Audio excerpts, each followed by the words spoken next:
Welcome to Hope's Point. I'm Scott. And I'm Zach, and this is the 317. We want to welcome you to Hope's Point, whether you're here in the building right now or still watching at home. May in Indiana normally looks a little different. We're used to everything building up to the big race. Race fans have been a little down, but we wanted to help you see things from a different perspective. That's right.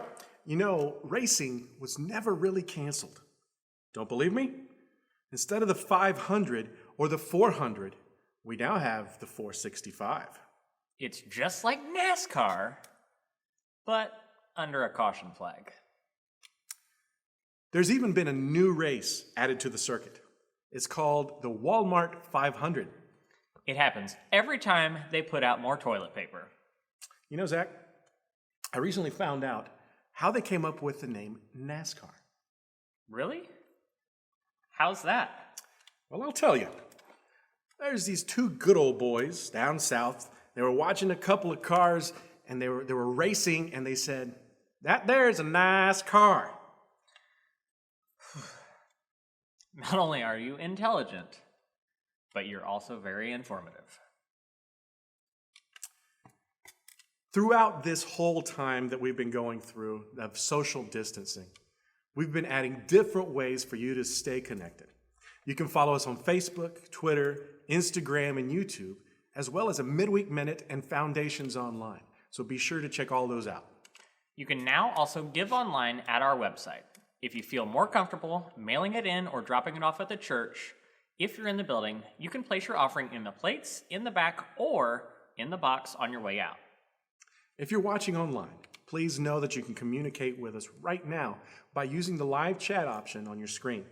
You can even give directly from there, as well as see the worship playlist and follow along in the Bible tab. That said, sit back, take your foot off of the gas, and let's worship together.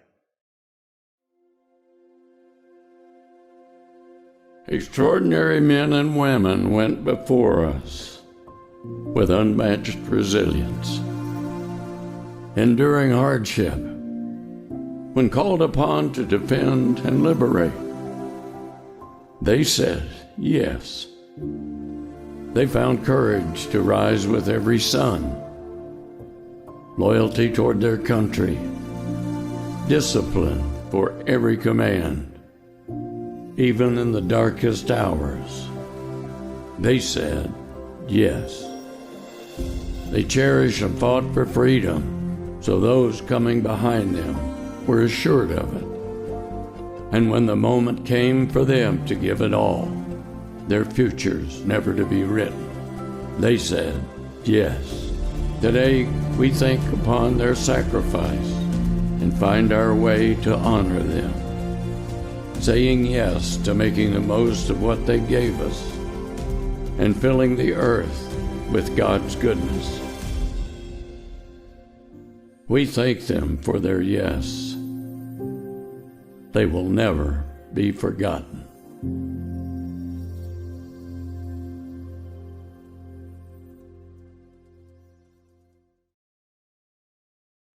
Good morning, Hope Point family. I'm so glad that I get to be here with you again, that I get to share with you this morning. It's been great to actually be back in the building for those of you who have actually been able to come back and to actually be able to see you face to face. It's been a lot of fun. I wanted to share something very briefly with you that I've kind of noticed, and some questions that have been coming to my mind, some questions that people have been asking me, and just kind of want to unpack this a little bit in light of what we're going through right now. I don't know if you've noticed it. Maybe it's just me. I've noticed that the tide seems to be turning. You know, if you look back 30 days ago, things looked a lot different. But now with these new guidelines, things are starting to open up. So things are starting to look a little bit different. People can go get their hair done again. Obviously, I'm not one of those people yet. But it's starting to, I guess, lighten up and kind of diminish with some of the restrictions that were put on us.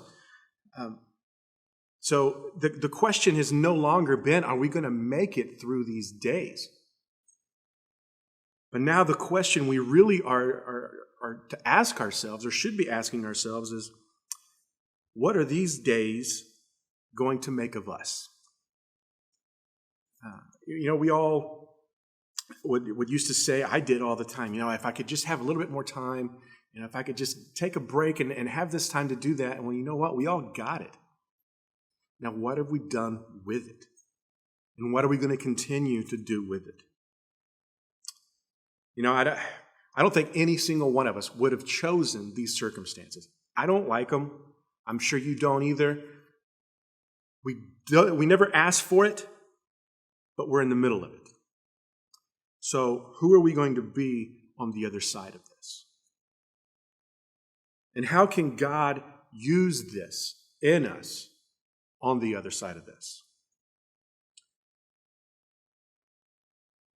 So what now? Instead of asking, what now as a complaint, I think we need to start saying, God, who do you want me to be coming out on the other side? What do you want to do in and through me right now? I know that, this everything seems to be kind of improving maybe. But what are these days going to make out of me? Because God can use this to accomplish something extraordinary that had this not happened, we may not have been paying attention. Because let's face it, I believe God got the world's attention during these times. So many people have started to ask questions, turn to Him. So what has God done in and through your life through this time? We always like to hurry through things, especially when it's negative. Just as a culture, we immediately want the bad things to end. Let's get through this as fast as we possibly can. In fact, one of the things that I hear a lot, in fact, you've probably said it as well, is I can't wait till things get back to normal. Can't wait for things to go back to normal. When are things going to be normal again? Are we going to be able to do things like normal? Is school going to be normal? Is church going to be normal? We keep using that word normal because it's something that's comforting to us. And I'm not saying that everything that was normal is bad, not at all. But what I am saying is, does God want us to go back to normal? Maybe He's using this to shake us up to something that's to come. I was mentioning to just someone I think it was last week, that I'm kind of sad that a lot of this is coming to an end, because I've seen so much difference. People are out in the street. Neighbors are having great conversations. They're getting to know one another. People are looking out for each other. They're doing these good deeds for everybody, and those are great things. So if we go back to normal, are we going to go back to our complacency? Are we going to go back to our own comfort? You see all these things getting promoted and online, all these great things, these acts of good deeds and these heroic things that are being done right now. But is that going to continue if we go back to normal? Is normal really what we need to go back to? So what if normal is God's enemy, or the enemy of God's best for your life? Let me ask that again. What if normal is the enemy of God's best for your life? Not saying that normal was bad. It could have been good. But sometimes we have to say no to the good so we can say yes to the best. Is that what this situation has brought us through? This whole pandemic that's got the whole world upside down. So instead of trying to get back to something that once was, I think we need to decide that we're going to become who God wants us to become through this. There can be glory in the grind. I learned that phrase just a couple of months ago, actually, and it kind of hit home, especially through this time. For anyone who's gone through a difficult season, and they've come out on the other side, you can look back at that season in a different way. You know, the Apostle Paul uses a lot of illustrations in the world from the world of sports. So I'd like to throw this one out too. Any athlete who's ever participated in any kind of competitive event knows what it means to go through the grind of practice, to go through the grind of bettering a technique or of improving in some aspect of whatever event you're participating in. You put in the extra time, you put in the extra laps around a track, you put in the extra practices, you stay later at practice to put in more shots. Why? Because you know that that's going to lead to the glory afterwards. So you see the grind completely differently. Even though you don't like it, let's face it, no one likes running laps. I personally believe that running for the sake of running is a sick form of torture. But if we're doing it knowing what's to come, there's glory in the grind. To all of us that know and have experienced those things, we know that God will bring us through on the other side. And I want to bring out a passage to you. It's in the book of James. James in chapter 1. It's a very common passage, but I want to kind of break it down just a little bit. James chapter 1 and verse 2 says, "Count it all joys, my brother, when you meet trials of various kinds." These are some very, very powerful, very strong words coming from James. Because he says, okay, count it all joy. Now, you hear it a lot, let's make the best of this situation. Let's try to find the positive in these things. You hear all these self-help things. That's not what James is saying here. He's saying count it all joy. Not a positive. Not find the silver lining. Count it as joy when you meet trials of various kinds. Again, I know you've heard this before probably. It doesn't say if, it says when. It's a definite. So he makes a strong statement. Count it all joy, my brothers, when you meet trials of various kinds. Why? And he answers it right away. It says, verse 3, "For you know that the testing of your faith produces steadfastness." Some translations say patience. You must. What James is trying to tell us here is that you must persevere through this one, because you'll stand stronger and shine brighter because of this one. Because a faith that is not tested cannot be trusted. It's easy to say things and put things into words and pay lip service to these things. But until we're actually faced with these trials and put our faith in God to get us through these trials, it's just words. I'm going to share a personal illustration from mine and my wife's life. When we first got married, we were told we probably would not be able to have children.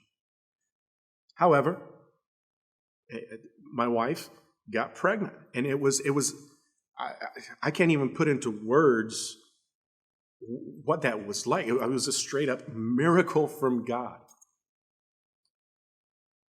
And just as things were getting exciting through that time, we found out that we had lost the baby.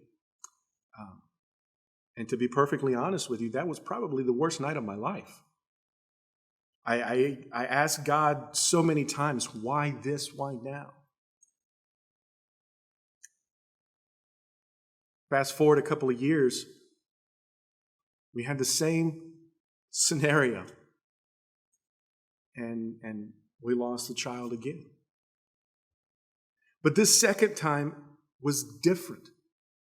The pain wasn't any less. The grieving wasn't any less. It was just as deep. But I knew that God had got us through before, and He's going to get us through now. Because a faith that's not tested cannot be trusted. God wants us to be different. Not so that we can say, look, I'm a solid rock now, but so that we can say, I'm not a solid rock, but I'm standing on one. Verse 4 says this, and let steadfastness have its full effect, that you may be perfect or mature and complete, lacking in nothing. He answers the question why, and then he gives a further explanation. He goes even deeper, and he says, you know what? You're going through this, but you got to let God finish the work. It's like refinishing a piece of furniture. You start off with a really thick grit of sandpaper, and you start sanding down. And as you work your way down through the layers that need to be sanded off, you start going with finer grit. Till by the end, you could probably just use a t-shirt and wipe it down to get that piece of furniture to bring out the shine. That's what this passage is telling us. So if you're going through something that's difficult, like we all are right now, something that's scary and uncertain, let's let God do what he wants to do in it. Let it have its full effect. Let God finish his work because he's faithful to complete it. See, God's plan is not that we become some better version of ourselves. That's what you'll hear in self-help books, and somebody is probably trying to sell you something. What God wants from us is that we be conformed to the image of his Son. That's what Romans 8 tells us. So as we go through this, what is God trying to do in my life? What does he want for me through this? Listen, we didn't ask for this situation. None of us really care for it. So let's take this opportunity to ask God, what are you trying to do in and through me in this situation? How are you trying to strengthen me through this? What are you preparing me for? How are you preparing me through this? So what I want to do today as we finish up, I want to challenge you to invite God into the question, now what? God, what do you want to do in my life through this? What are you using this to do in me? I came across this list of questions a few weeks ago, and I've tried to start applying it to my life because I've seen that God's doing different things in my life. He's bringing things to light. And so these questions can be applied not just in this situation, not just through this one pandemic, but these are questions that you can ask through any storm, through any trial that you're going through. Number one, how is this situation trying to push me out of my comfort zone? This has made a lot of us uncomfortable. We're having to do things that we've never done before. Sitting, doing exactly what I'm doing right now is different. We're used to being in this building together, but now instead, we're together in a different way.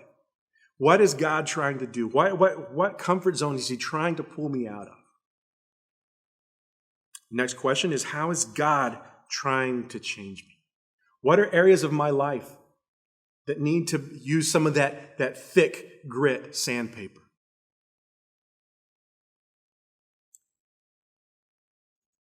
What area of life is God testing to make stronger? Where is he stretching us? Where are we learning to trust him more? And what areas of our life can we see him working in? And lastly, God, how can you reach more people because of this situation in my life? And I'm not talking about the global pandemic that we're in. I'm talking about specific things that we're going through. Asking God, how can you reach more people because of what you're doing in and through me right now? Hopefully, we can begin to answer these questions and ask these questions and see that God is opening up doors that had never been opened before, giving us opportunities as a body, as a church body, to reach out and share the gospel in ways we never had before. Do we really want to go back to normal and complacent and being comfortable after we're seeing what God is starting to do in and through this situation in our lives? Let me pray. Father, I thank you so much that you love us enough that you would allow us to go through some of these things because you're trying to make us more like your Son. Not to make us better versions of ourselves, but you tell us that we're going through these things to be conformed to the image of Jesus Christ. Lord, I know in my own life I've seen you stretching me and working in ways that I probably wouldn't have even listened to you before this started. But Lord, I pray as a church body, as individuals, that we would use this opportunity to turn to you and see what you're doing. See how we can share the good news of the gospel of Jesus Christ in a new way, in a fresh way, through this situation that we're in. Father, I thank you for what you're going to continue to do from here on out. For it's in you I pray. Amen. We want to thank you for joining us this week. If you have any questions about the message today, or if you'd like to know more about what it means to have a relationship with Christ, you can contact us right now through the live chat. As always, please don't hesitate to contact us via email, social media, or by calling the church at any time. You can find all that information at hopespoint.com. We'll see you next Sunday, right here in this building or online.